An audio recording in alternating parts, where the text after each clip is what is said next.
दोस्तों, आपने नागराज का बदला कॉमिक के पहले भाग में पढ़ा कि नागराज और रोमो की लाश को निकालने के लिए मजदूर लगते हैं और वो जल्दी ही नागराज और रोमो की लाश को निकाल लेते हैं। और उसके बाद नागराज की लाश को हेडक्वार्टर लाया जाता है, जहां बुलडॉग नागराज के जैसा ही आदमी बनाने की चाहत है बुलडॉग के मन में। और डॉक्टर सिम्टो उसका परीक्षण आरंभ करता है। अब उससे आगे डॉक्टर सिम्टो ने नागराज को अपने मस्तिष्क में महसूस किया। तुम्हारी जिंदगी मेरी मुट्ठी में है, तुम मेरे गुलाम हो, नागराज के गुलाम। मेरी जली फुंकारें तुझे जलाकर खाक कर देंगी डॉक्टर सिम्टो। बोल, जिंदा रहना चाहता है या नहीं? हाँ हाँ हाँ, मुझे जिंदा रहना है। तो वह करो जो मैं कहता हूँ। मेरे अंदर ऑक्सीजन का स्टॉक बहुत कम रह गया है।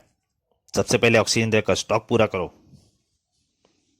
नागराज ने सम्मोहन क्रिया द्वारा सिम्टो को अपने वश में कर लिया था। सिम्टो के मस्तिष्क में वह अपने विचार योगी महात्मा द्वारा जागृत टेलीपैथिक प्रक्रिया से उत्पन्न कर रहा था।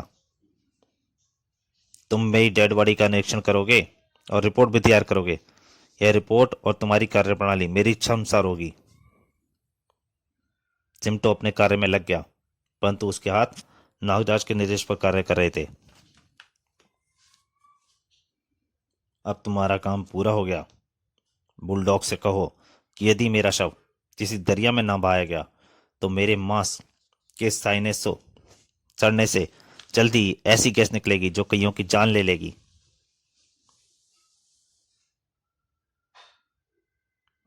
हाँ, उसके शव को तुरंत किसी दरिया में बहा डालो, ताकि कंपाली की सीमा से दूर कहीं इस गैस का प्रकोप हो। ठीक है, उसे पहाड़ी दरिया डोंग में बहा दिया जाएगा।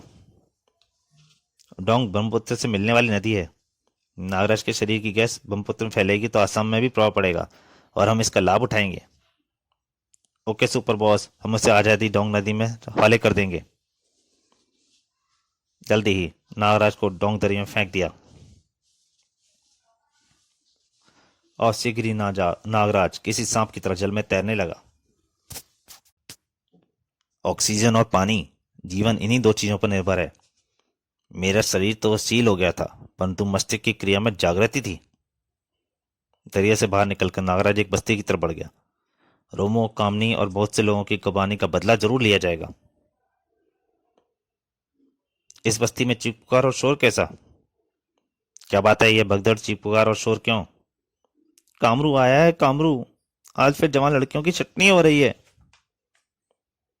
कामरू? जवान लड़कियों की छटनी? कौन है ये का सख्त और सब जवान लड़कियों की छटनी क्यों कर रहा है? एक वहशी दरिंदा विदेशी लोगों की अय्याशी के लिए हमारी बस्तियों से लड़कियों को उठाकर ले जाता है। हमने इसकी शिकायत महाराजा से करनी चाहिए। जो भी शिकायत के लिए बढ़ा, उसके खानदान का जड़ से सफायत कर दिया गया। जब भी उसे पता चलता है कि बस्ती की कोई लड़की जवान हो गई है तो उसे उठाकर ले जाता है। बचाओ! कोई मर्द है इस बस्ती में जो मेरी बेटी को बचा सके?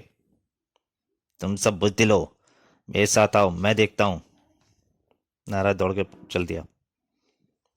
रुक जाओ और इस लड़की को छोड़ दो। हे, गोली से उड़ा दो इसे, बहुत बोलता है। नागराज पर गोलियां बरस पड़ी। धाए धाए धाए। बदले में नागराज ने सांप छोड़ दिए। साए साए। तुम्हारी बंदूकें मेरे कदमों में ढेर हो गई हैं। आगे बढ़ो और उठाओ अपने हथियार। उफ! कोई सांप मेरे हाथ से बंदूक छीन ले गया। यह तो कोई जादूगर मालूम पड़ता है। हमला कर दो, बोटियां उड़ा दो इसकी। सब लोग नागराज पर टूट पड़े, पर नागराज ने सबको एक साथ ठिकाना लगा दी। ठक ठक ठक, धाक तड़ाक। कामरू, तेरे आदमी तो जमून से उग रहे हैं। कामरू दौड़ जंप लगा के आया और नागराज पे ऊपर कूद पड़ा। घराने देव दाव पेचों का माहिर जानकार है। ढिशुम! ऐसे द्वंद मुझे रोमांचित करते हैं। लेक पटकी मेरी भी। और अब देख मैं तुझे किस चक्कर गिन्नी की तरह घुमाता हूँ। नारायण ने उसे पकड़ घुमाना शुरू कर दिया। साए साए। इतनी दूर जाकर गिरेगा कि जमीन पर आते ही तेरी मौत मुतकद्दर बन जाएगी। बस्ती वालों ने नागराज को कंधे पर उठा लिया। अरे! मेरा नाम नागराज है और मैं वादा करता हूँ आज के बाद कोई काम इधर का रुख नहीं करेगा। भैया, तुमने मेरी अन बचा ली, असमत बचा ली, मैं किस तरह तुम्हारा एहसान उतारूंगी? नागराज कभी किसी पर एहसान नहीं करता बेटी, बहन। उधर महामंत्री किल्लौल को पता चला। क्या कहा? कामरू मारा गया? किसने मारा कामरू को? नागराज नाम है उसका, नागराज। 2 दिन बाद, नागराज ने हमारे गुलाम मजदूरों को आज़ाद कर दिया और अफीम की खेती तहस नहस कर डाली। नागराज, नागराज। गुलामों की बस्तियों में नागराज की पूजा होने लगी है। उसे लोग देवता समान मान रहे हैं, जो उनके उद्धार के लिए आया है। उफ! सारे कंपाली रियासत में नागराज तूफान की तरह हमारे हर ठिकाने पर हमले कर रहा है।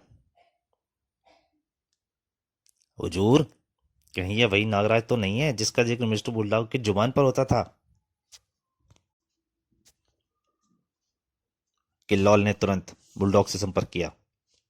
नागराज मर चुका है, यह कोई और व्यक्ति है जो नागराज के नाम का लाभ उठा रहा है। आपको पूरा यकीन है कि नागराज मर चुका है? तुम्हें यकीन नहीं? लो भी प्रमाण देता हूँ। डॉक्टर सिमटो को तुरंत यहाँ लाओ। तुरंत ही डॉक्टर सिमटो हाजिर हो गए। मेरी रिपोर्ट को कोई चैलेंज नहीं कर सकता सुपर बॉस। सुन लिया आपने मिस्टर किल्लौल, यह किसी की साजिश है। हो सकता है कोई नागराज को तुम्हारी योजना को गंध पे लगी हो, महाराज को, और उन्होंने तुमसे निपटने के लिए नागराज का हव्वा खड़ा कर दिया हो। मैं इस संबंध में अपने जासूस को निर्देश दे चुका हूँ। उनकी रिपोर्ट के अनुसार ऐसा कुछ नहीं है।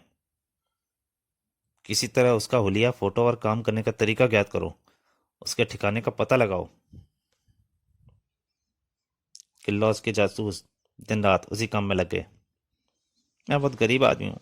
मेरा घर बार कुछ बदमाशों ने उजाड़ दिया है। मैं नागराज की तलाश में भटक रहा हूँ। कोई मुझे उसका पता बता दो। जाओ, मैं तुम्हें नागराज से मिला दूंगा। मैं जानता हूँ वह कहाँ है। उस गुफा में रहता है वह। अंदर चले जाओ, वह तुम्हारी मदद जरूर करेगा। इस बेचारे को क्या मालूम, खुद नागराज से यहाँ तक लाया है। बोलो, मैं ही नागराज हूँ, तुम्हारी क्या मदद कर सकता हूँ? हुजूर, माई बाप मेरी रक्षा करें। जासूस ने स्पाई कैमरे से नागराज की फोटो खींच ली और उसे पोशाक में छाती से लगाया हुआ था। मैं लकड़हार हूँ। जंगल में मेरी कुटिया है। कुछ बदमाश पहले मेरी जवान लड़की को उठाकर ले गए, फिर उसने नागराज को एक फर्जी कहानी सुना डाली। ठीक है, मैं तुम्हारी झोंपड़ी में 2 दिन बिताने आऊंगा और तुम्हारी छोटी लड़की वहीं रहेगी। तो दोस्तों, नागराज की कॉमिक के दूसरे भाग का यहीं पे अंत होता है। इसके अंत तीसरे भाग के जल्दी हाजिर होऊंगा। तब तक के लिए नमस्कार।